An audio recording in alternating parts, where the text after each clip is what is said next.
With your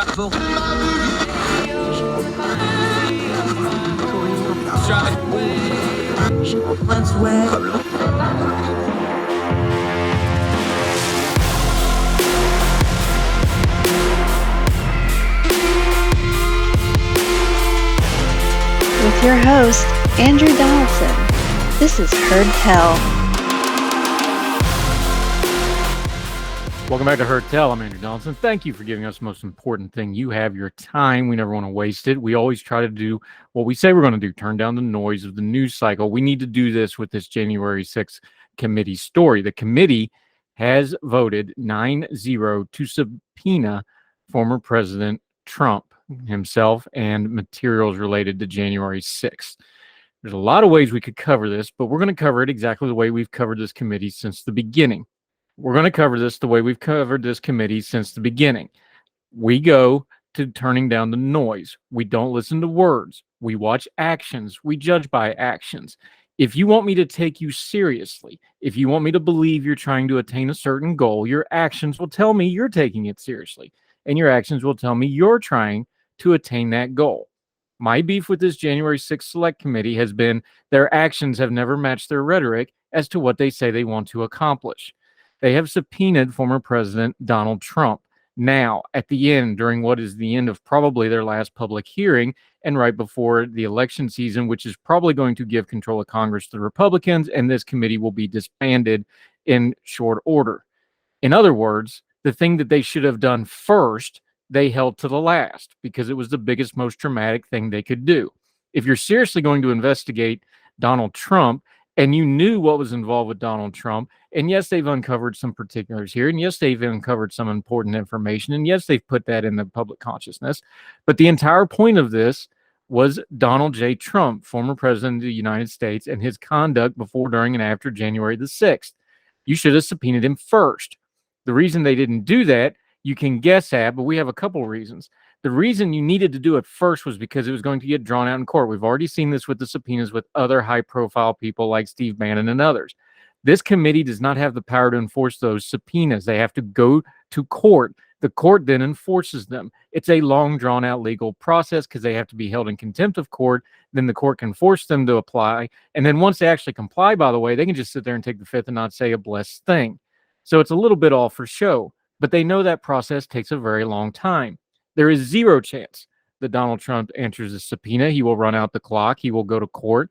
He will stall it. The subpoena will go moot because this committee is going to get disbanded as soon as the Republicans take Congress, and that will be that. Now, he's got plenty of other legal things going on. He's also got plenty of culpability for January the 6th. He does. Sorry if that offends you. It's just the truth. Anybody that watched the events of January 6th had a pretty good handle right then and there what was going on. It's plain. It's on TV. It's on video. And unless you allow your priors and your loyalties to certain people and certain parties and certain ideologies blind you, it's very apparent what January 6th was. Now, there's layers to it. No, not everybody there was trying to have an insurrection against the United States. That was a small group of people inside of the larger group. Yes, there was a large group that basically rioted and caused mayhem. Then there was a larger group that kind of went along for the ride, walked around, didn't do anything really terribly wrong, and left. We know all this because there are hundreds and hundreds and hundreds of court cases now that have been adjudicated. You don't have to guess. You don't have to listen to a talking head. You don't have to take anybody's word for it. It's all public record. Go read the court cases. It's readily available. You did that, right? You actually looked through the court cases, what they were charged with, what they pled guilty with? Or are you just listening to talking heads? Are you just listening to other people's opinions? Are you just listening to the things you want to hear? No, Donald Trump should have been subpoenaed first. And I know they're going to make it some kind of an argument about, well, we had to build the case. No, the case has always been and always will be Donald J. Trump and what he did. And the chances of you getting any actual actionable information out of him was basically none. Remember, this committee can do nothing criminal. They can refer it to the DOJ, and the DOJ can do it, but the DOJ is running their own separate investigation anyway. Now, maybe they use some of this information, but we'll see. And, of course, the former president has all kinds of other things going on. Yes, he's culpable for January 6th. How culpable? We'll probably never know. Instead of doing due diligence and having a hearing that matters here, they decided to do primetime ratings. They decided to do look at me. They decided to do information as power instead of information as getting to the goal of doing something productive with it. And they held the one thing they should have done first, the most important thing they were going to try to do, to the last, so that they would have a dramatic moment to cover up what a gigantic waste of time most of this was. Now, again, there's going to be some information in here that'll probably prove useful. But imagine what difference it could have been made if they would have taken this as seriously as they said they would, if they would have kept their eye on the ball, if they hadn't done primetime hearings and all this other mess and just done a straight investigation. You can judge it however you want to. I judge by actions, not words. And the January 6th Select Committee doesn't seem like they've accomplished very much at all. We have some color inside of the lines that we already knew. But other than that, what did we really learn here? Biggest thing we learned? How everybody reacted to this information, how serious Congress takes itself, how serious people take the events of January the 6th, and how political the entire sad, sordid affair is. It's amazing how different people act now than they acted on the night of January the 6th. Think about that when you look through all this stuff and all this material and the hundreds and hundreds of prosecutions since then. One more time for the folks in the back and for those in overflow. You don't have to guess what happened on January 6th. We have hundreds and hundreds of court cases that are public record. We have thousands of hours of video and audio. All the information is basically out there now. But very few people have changed their minds since then. Why? Because they don't want to. January 6th committee wasn't going to change anybody's mind. They were going to be loud. But our job is to turn down the noise. And when we turn down the noise, we have to call this what it is. As bad as Donald Trump should be held accountable for January 6th, we have to be honest here. This was a stunt by the January 6th committee at the end when they don't have a whole lot else to show for what they did, to try to put a bullet point statement and cover up for what they failed to do. More Hertel right after this.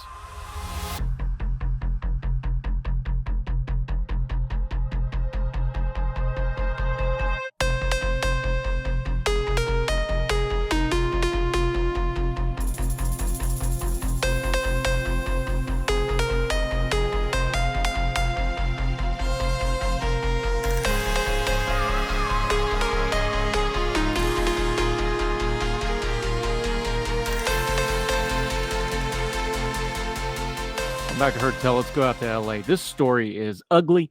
It's not getting a whole lot better because some folks are still trying to hold on to power when clearly they should not.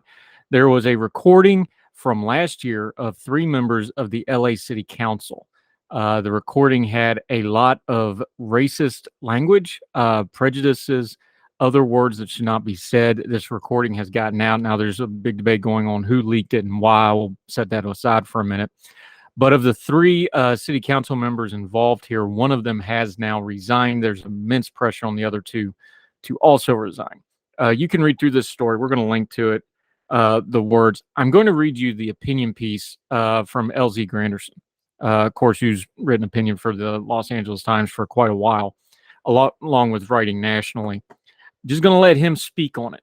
Read it. Again, read it for yourself. We're going to link to it. Make up your own mind.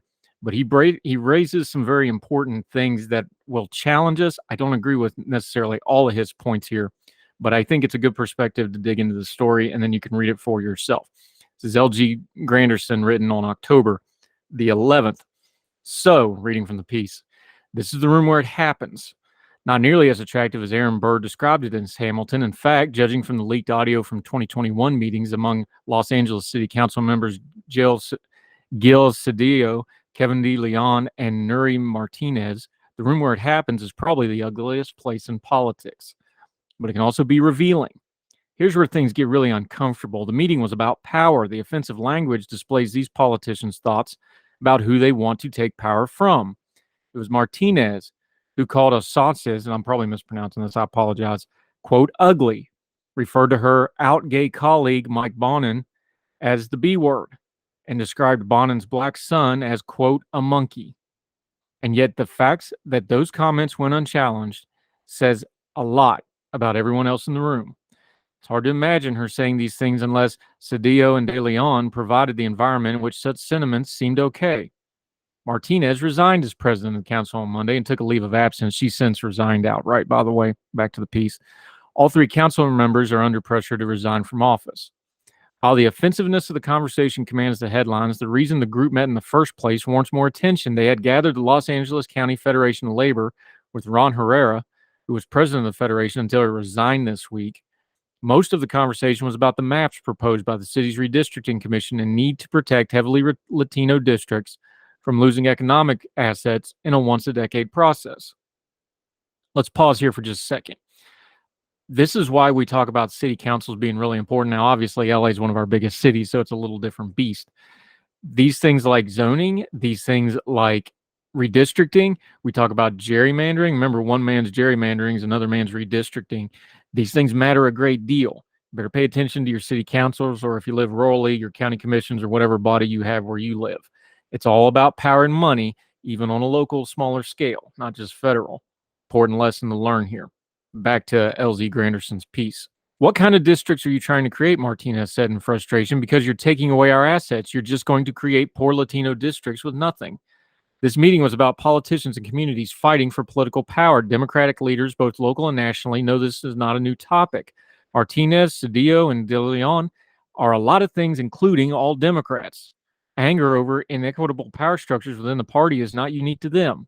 Feels like a much larger conversation needs to happen beyond calls for the council member's resignation and beyond Governor Gavin Newsom's remarks that, quote, words matter and racist language can do real harm. This week, the Washington Post reminded national Democrats of the erosion of Latino support in Florida, warning it could happen in other states like Texas. Another pause here. We've covered this, the Rio Grande Valley. Those numbers are moving quickly, something the Democratic Party should probably start paying some attention to. Back to the piece. Sure, Democrats can still win the White House in 2024 without those two states, but NBC reported Democrats in Nevada are concerned that Latinos may stay home on November 8th, unmotivated to show up despite the importance of the election. Last month, the Arizona Republic reported a survey in which 42% of Latinos in Arizona said neither party had contacted them at all about the midterm election. It makes no sense. Nearly a third of the state's population is Latino. Another pause here. I lived in Vegas for a couple of years. If you're not running bilingual ads and reaching out to the Latino community as a politician in Nevada and especially Las Vegas, you're crazy. You need to do these things. This is just common sense for either political party. Why wouldn't you reach out to such a massive base? Boggles the mind. Back to the piece. Maybe by itself, the leaked audio in Los Angeles would be a one-off scandal. But in its national context, conversation in the largest city and the biggest blue state signifies something more. We saw that in 2020 when President Trump won greater support from Latino voters than he did in 2016. Regardless of his remarks, his policies or Democratic characterizations of him, 1 in 3 Latino voters supported Trump nationwide. That's not a take. That's just what happened. Something else tangible connected with people in a way culture war and liberal immigration policies don't. I would dare say other things there were the economy, COVID, and public safety. A growing number of Latino Americans believe Trump was better suited to address those things. I wonder if Democrats understand all the reasons why. Even if all 3 council members resigned, and they should, the issues that inspired their meeting won't go away. They were pushing for more political power for Latinos, and that's understandable. As reported by the Times, quote, Latino residents make up roughly half of LA's population, but represent less than a third of the council's 15 districts. The disparity in representation is even wider in Washington. The nation is 19% Latino, but only 7% of representatives are members of the Congressional Hispanic Caucus. And there's only 6 senators that are Latino. What are some Latino leaders willing to do about it? In the case of Martinez and company, whatever they feel is necessary, including gerrymandering, just like every voting bloc and all other politicians. That's what leaked audio represents in a room where it happens. Motives are discussed, alliances are formed, and deals are made. Backroom deals are not always as vulgar and offensive as the meeting Martinez led, but they are always about getting needs met. That's the most important takeaway for the city and for the Democratic Party. Not just the words, but the issues behind them. That's LZ Granderson, longtime, well-known opinion columnist writing about the LA City Council. We're going to link to the news stories on the City Council situation. We're going to link to this piece. He has a lot of the stuff he in here linked as well. Make sure you read it all. Make up your own mind in these very touchy issues. I will say this. We've been covering Latino voters pretty extensively. We've had multiple guests on. We'll continue to talk about it because something is happening in the Latino community. We've seen it with the census data.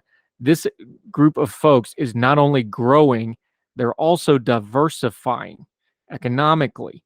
how they identify themselves, and yes, politically. The old tropes don't always hold true.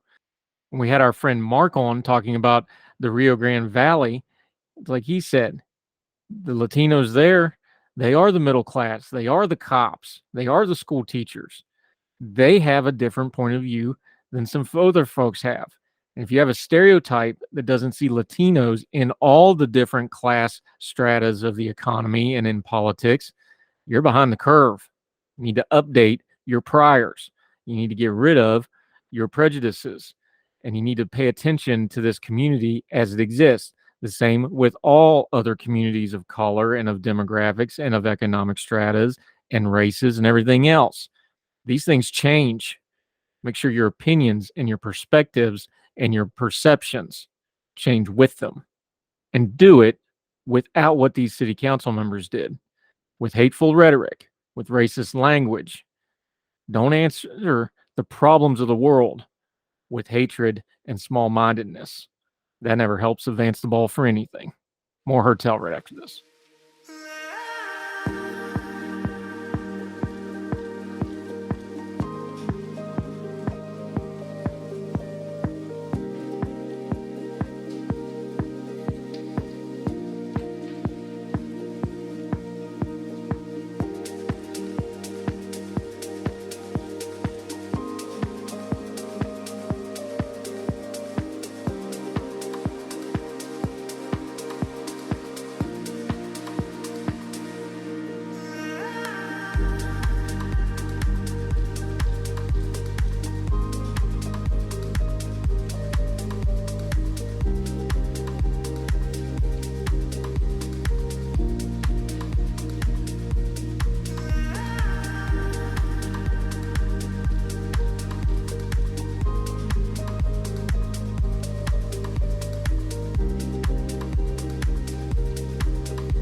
Welcome back to Heard Tell. Okay, he's back. It's just you didn't see the first time he was on here because we had a technology failure. So we're going to do it again, but that means I get to talk to him a second time. Smart guy, sharp guy.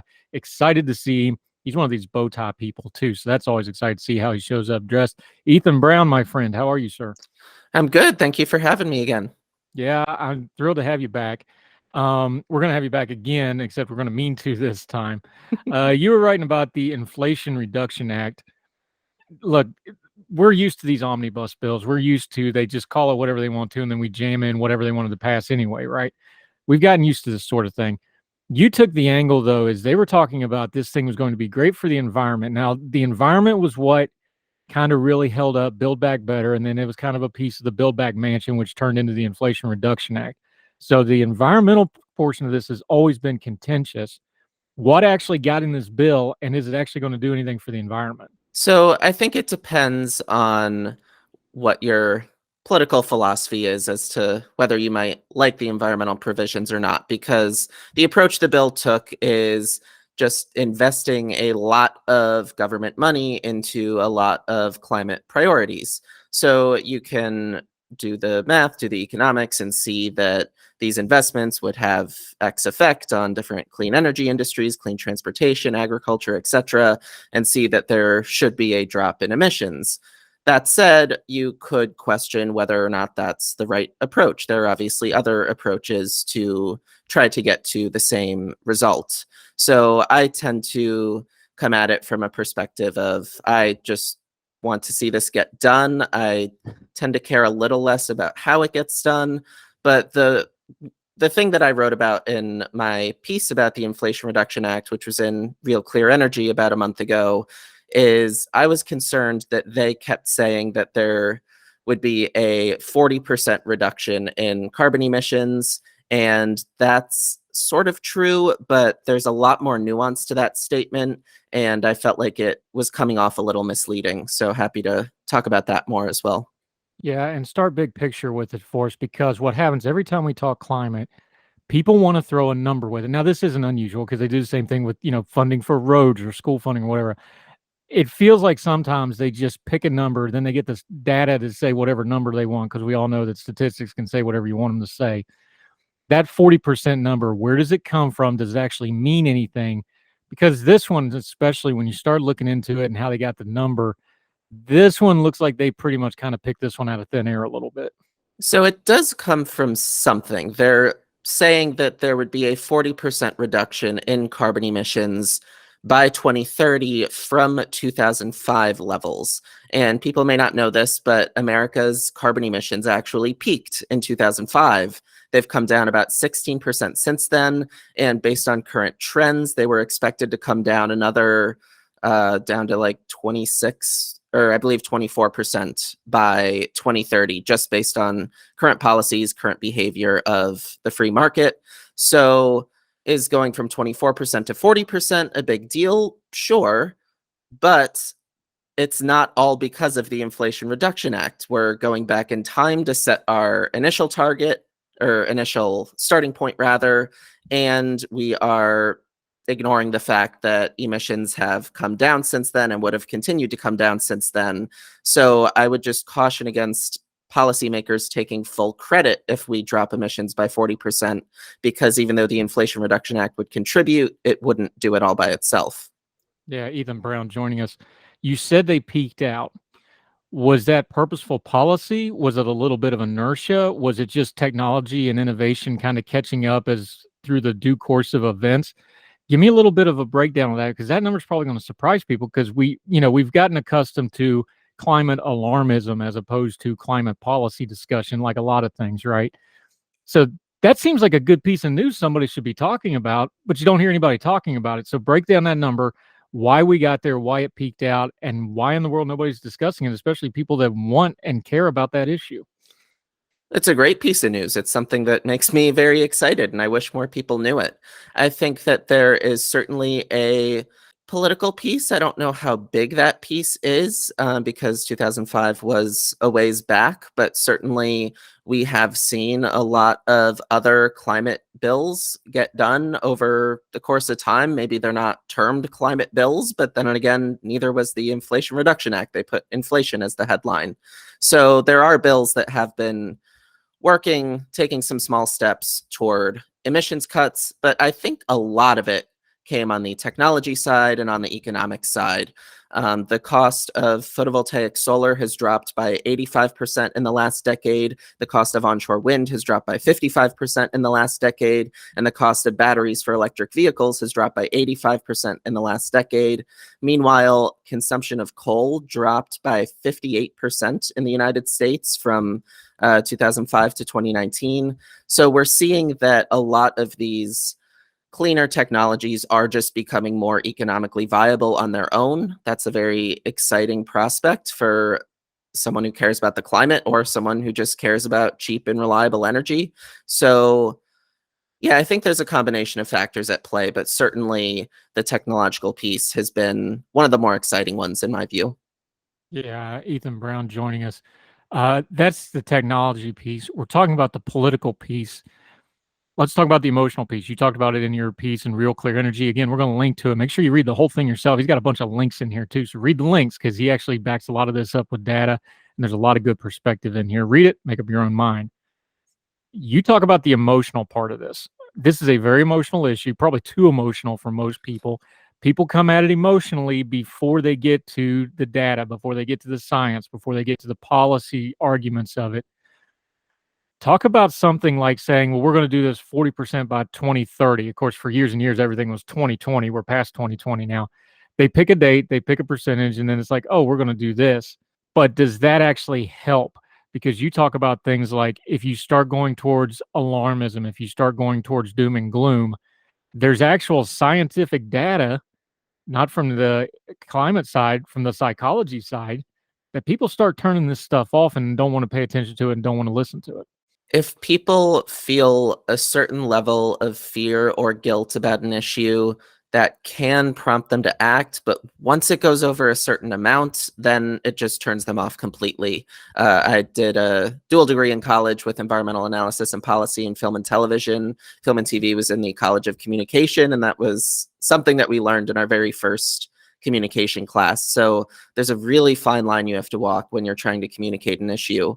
I also find that people tend to be a lot more excited to hop on a moving train than a train that's standing still in terms of projects to work on, companies to go be a part of, and I think policy as well. So if we're saying 40% by 2030, if we're saying this is the first major climate bill to get done, I think that's a lot more overwhelming than exciting to hear.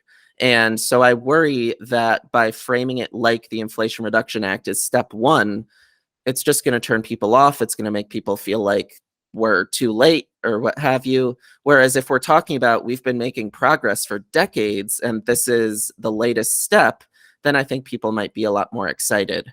I was also concerned because for people who might not be as big a fan of the Inflation Reduction Act, be it political reasons or otherwise, it's kind of it excludes them a little bit. There are a lot of different ways to approach climate. This is not the only way to do it. And if we're saying this is the first and only big climate bill, then it might take people out of the climate conversation. Whereas I'd much rather people come in and say that wasn't the approach I would like, this is the approach I would like, and start to have those conversations and maybe have a more bipartisan approach next time around.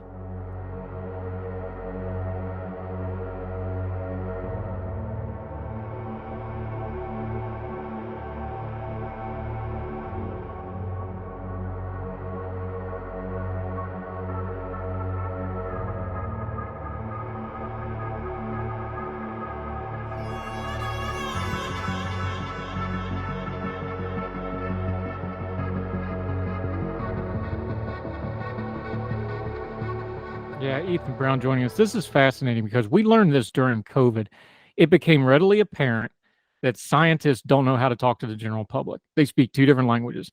And it became really apparent that government bureaucratic scientists really don't know how to speak to the public. How much of the problems with communicating on things like the environment, like climate change, like just conservation, if you're more of the conservative and you prefer that nomenclature, how much of this is just a language and communication problem? Because when you do things like this, you do the alarmism, you're picking stats out that are, not inaccurate, but you're kind of floating them to get a certain number to look good on the PowerPoint slide. That's all communication problems.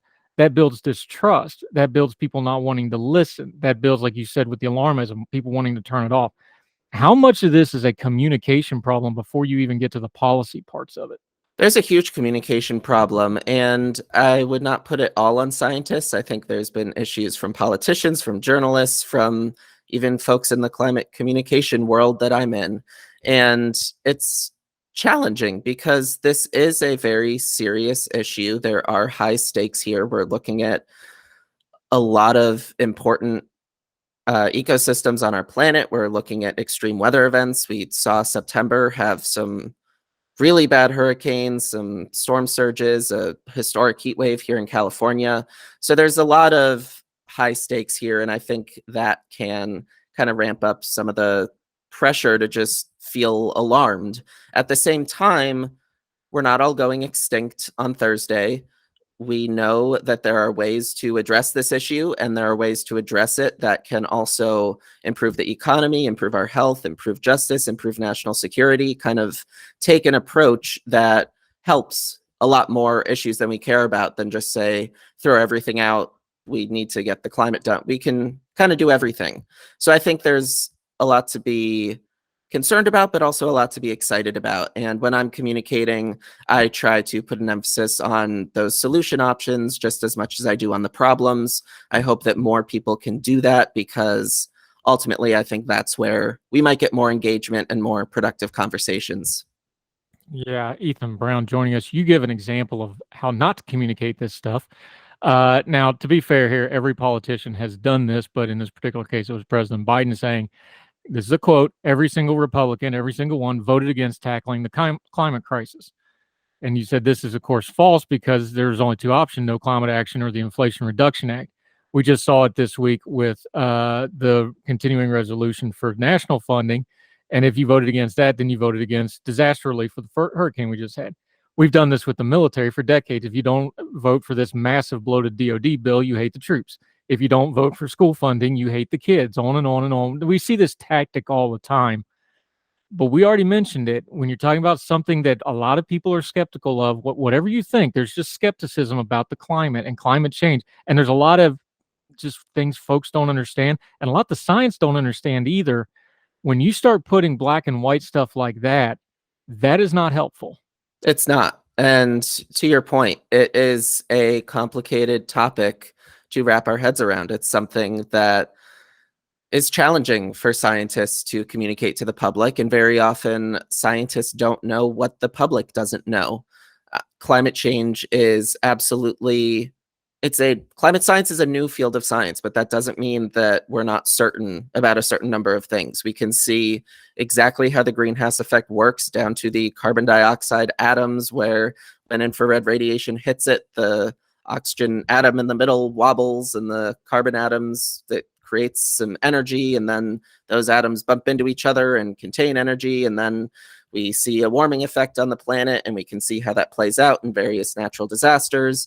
There's stuff that is very certain, but that's challenging to communicate clearly. That's challenging for everyone to wrap their heads around. And then once we go to make policy about it, it's another challenge because the science and the policy starts to get intertangled. Then you have facts and opinions getting intertangled, and suddenly the whole thing just raises skepticism. And there are parts of this that are facts and parts of this that are opinions. In my work, I always try to separate the two, but certainly that is a challenge for any communicator. Yeah, Ethan Brown joining us from the Sweaty Penguin, which we'll talk more about in a minute ago. I love that name so much. Let's be honest here. I've modulated on this a little bit. I don't think, climate change is a scam, as some of the more hardcore people do. But I think there's scammers that take advantage of climate change. Climate change is a big industry. You're in it. You make a living talking about this stuff. It is a business and an industry, even though there's a science part to it. Is there a responsibility for the folks in the climate change area? Let me rephrase that. Is there a responsibility for the climate change sector and the activists and the people to maybe do a little bit more policing of their own? Because frankly, some of that skepticism, some of that questioning, some of the climate stuff, they've brought that on themselves. Absolutely. And I'll give you a little story. It was maybe a month or two ago. There was an article that came out in Scotland saying that 90% of plankton in the Antarctic Ocean had disappeared. And a whole bunch of climate activists, communicators on TikTok and other social media ran with this story, did posts about it. It kind of went viral. And this was not anywhere close to the case. If 90% of Atlantic plankton were gone, we would have noticed by now. We might be gone ourselves. That is the foundation of our marine ecosystems. And that just didn't happen. These communicators were also saying that it was due to climate change, but I went back and found the original report that said this was not peer-reviewed, and it was from a group that sells water filtration systems, and they were saying it was not due to climate change, but it was due to pollution that I presume their water filtration systems could help fix. So I've seen things like this happen before, where I come in really hard, probably more than on anything else, to address climate communicators and say, we need to do a better job, because the facts of climate change are concerning enough in my view. There is absolutely no reason to exaggerate things, to make up statistics, to take things out of context. The facts are very much a concern, and I think that that's more than enough to get people on board. Anything beyond that, and you just lose trust from people.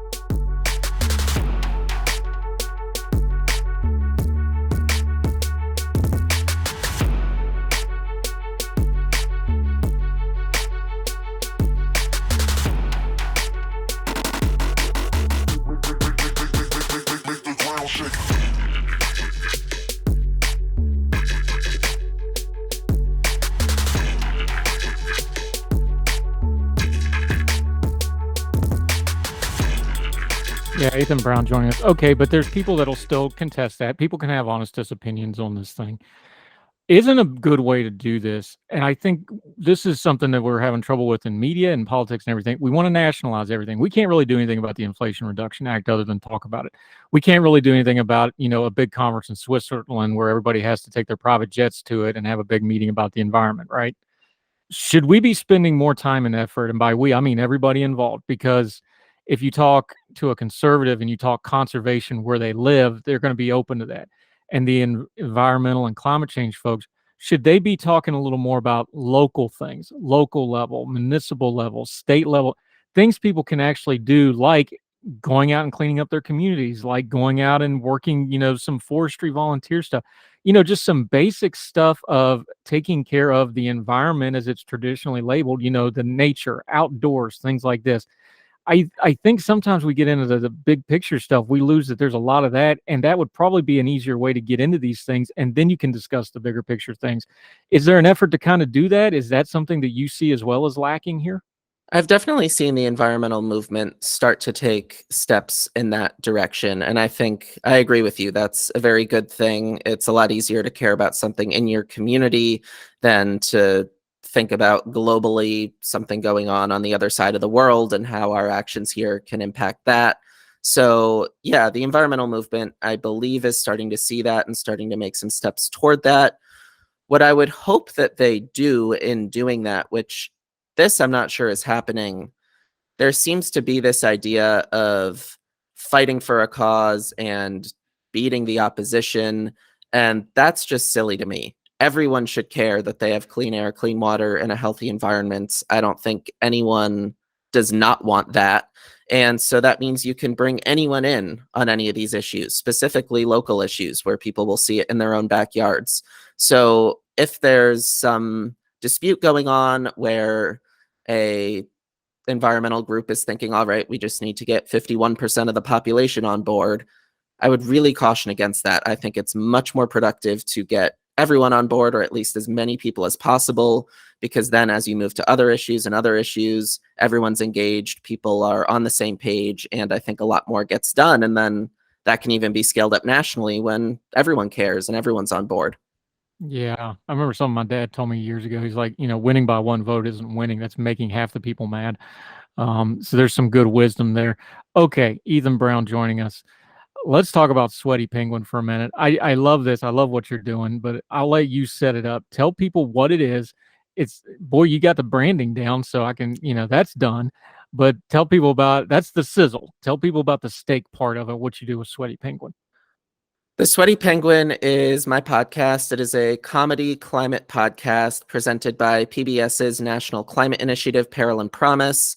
And our goal is to make climate change and environmental issues less overwhelming, less politicized, and more fun. So we do 2 episodes a week. One of our episodes is called The Deep Dive, because we need a penguin pun. And those, we go into a specific environmental issue. We'll discuss what the problem is, how it affects the environment, economy, health, justice, etc. And then we'll talk about solutions. And rather than giving a specific solution and advocating for it, we'll discuss a variety of them and discuss the pros and cons and kind of let you make up your mind. That first segment is also a comedy monologue inspired by a lot of the late night talk shows. And then in the second segment, we'll interview an expert, and we've had professors on from 15 countries and 6 continents to talk about their research and kind of give you a glimpse into what they're doing. The other episodes, which come out on Wednesdays, are called Tip of the Iceberg. Those are a shorter, newsier segment. So I'll do another late night style monologue talking about whatever the big climate news story of the week was, giving some context, kind of breaking down any miscommunications or factual inaccuracies or that kind of thing. And then in the second segment, I'll take a question from an audience member. And if you have any climate questions, please send them in to us. We love answering those. So that's the Sweaty Penguin, and we're 2.5 years in.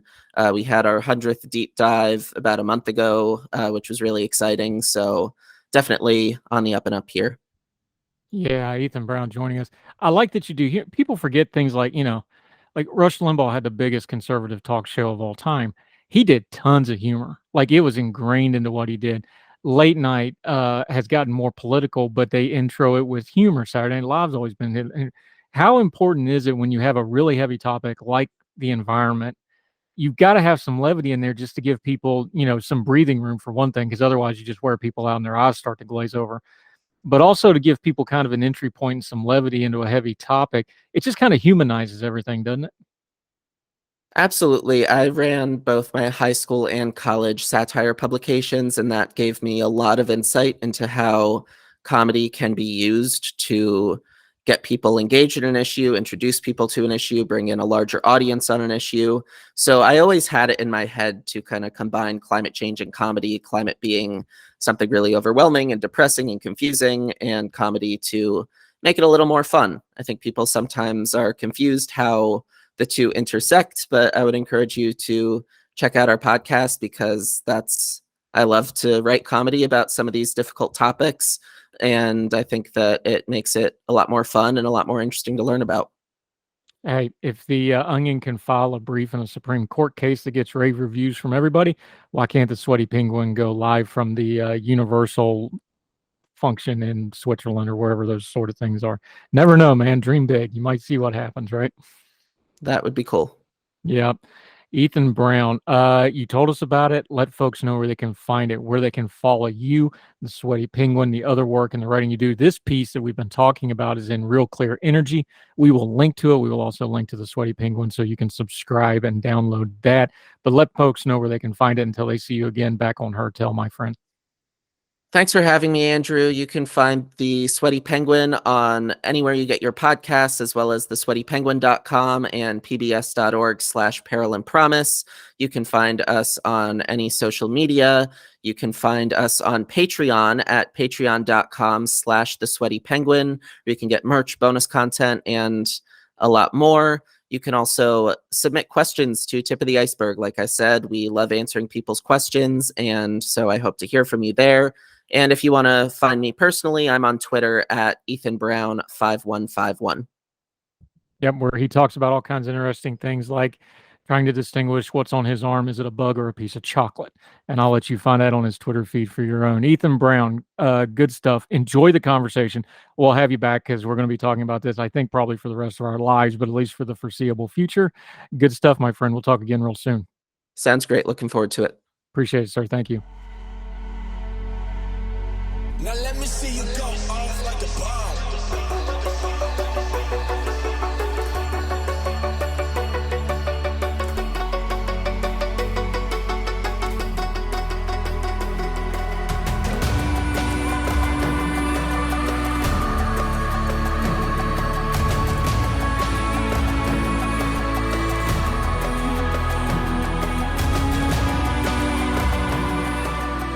Welcome back to Heard Tell. Let's end today and the week on a good note. We haven't done one of these in a while because we've been busy doing best of shows and we've had pretty heavy stuff, but we always like to try to end on a good note because we have to talk about heavy topics. Let's go to Galveston, Texas. This story was so much fun a day or two ago. Now we got a little bit of an update on it. League City. Local sleuths have identified the owner of a purse dating back to the 1950s, found during the renovations to the League City School. They solved the mystery and got a surprise. The purse belonged to the mother-in-law of League City Councilman Justin Hicks. The purse, which a construction worker found during renovation of the League City Community Center, belonged to Beverly Williams, a former League City school student who died in 2016 from cancer. I really wish my mom could have seen this, Rhonda Dorr said as she delicately flipped through her mother's photographs from the purse. Dorr is one of Williams's 9 children. I can tell you that this is the smallest purse she ever carried in her life, which would make sense as she was a high school student.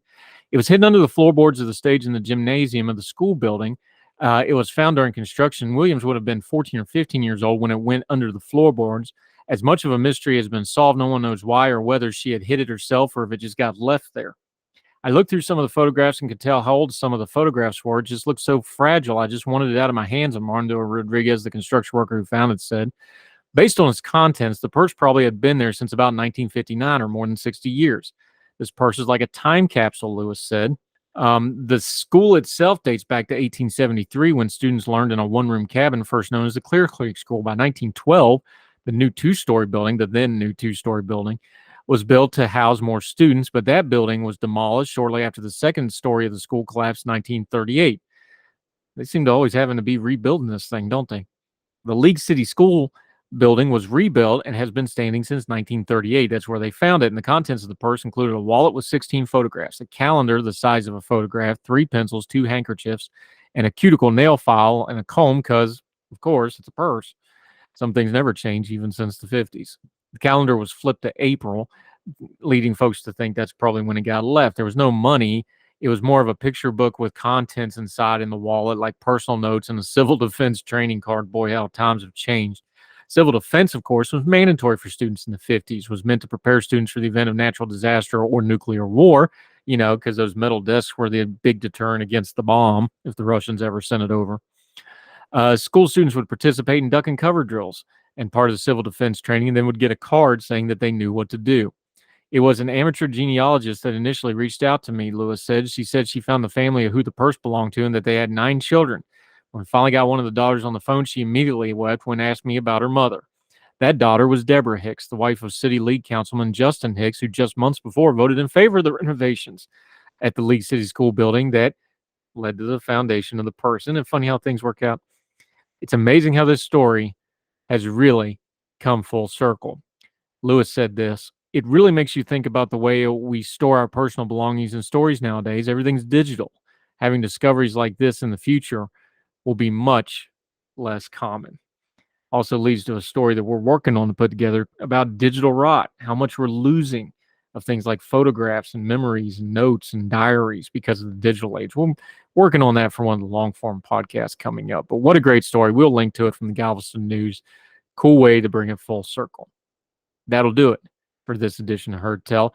Thank you so much for joining us. Our numbers continue to grow. We just looked at our 1-year numbers since last year to this year doing the radio show. It's amazing to see what we've done together. It's all y'all listening. So thank you very much. However you're watching or listening, make sure you're subscribing. It's always free. Monday through Friday, of course, the daily show formatted for radio. We have the long form podcast that we've started doing again on the weekends, twice on Sunday. That's an exclusive product for our Big Talker radio listening and the podcast folks. That's just an audio tour of all the good talks of the week. And of course, those good talks from the week are also available on whatever platform you're watching or listening right near. Make sure to check out all of that. We'd love to hear from you. We've done whole segments and shows based off your feedback, what you want to cover, what you had questions about. HeardTellShow@gmail.com, HeardTellShow on the Twitter. Of course, my social media and our guest social media are always on the lower third graphics of the YouTube. Make sure you're following them. Click all the links we send you. Support our guests. We appreciate them coming on. Let them know that they found you on Heard Tell. So wherever you and yours are, across the street, around the world, we hope you're well. We hope you are well fed. And we'll talk to you again real soon on Heard Tell. Take care. All the music on Heard Tell is provided under a Creative Content license from monstercat.com. Somos la